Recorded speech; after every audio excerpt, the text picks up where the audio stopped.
కాంగ్రెస్ ప్రభుత్వం గత ఎన్నికల్లో వికలాంగులకు 6,000 రూపాయల పెన్షన్ పెంచుతామని చెప్పేసి ఎన్నికల్లో హామీలు ఇచ్చిండు. కానీ ఈరోజు సంవత్సరం పూర్తిగా వస్తున్నది కానీ ఇప్పటి వరకు కూడా వికలాంగుల పెన్షన్ పెంచడం లేదు. వాళ్ళకు సంబంధించినటువంటి సంక్షేమ నిధిని కానీ ఉద్యోగ అవకాశాలు ఇవ్వడంలో ఈ కాంగ్రెస్ ప్రభుత్వం విఫలమైంది. ఇప్పటికైనా రాష్ట్ర వ్యాప్తంగా లక్షల సంఖ్యలో ఈరోజు వికలాంగులు ఉన్నారు. వారికి ఆదుకునే బాధ్యత ఈ రాష్ట్ర ప్రభుత్వానికి.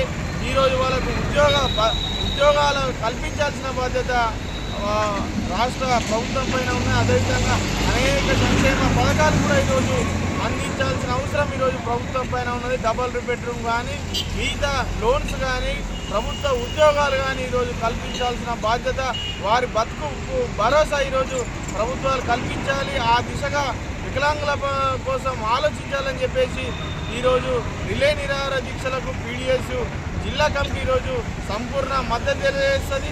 వాళ్ళ డిమాండ్స్ నెరవేరేంత వరకు కూడా పీడిఎస్ వాళ్ళ తరఫున పోరాడుతుందని ఈ సందర్భంగా మేము రాష్ట్ర ప్రభుత్వానికి తెలియజేస్తున్నాం.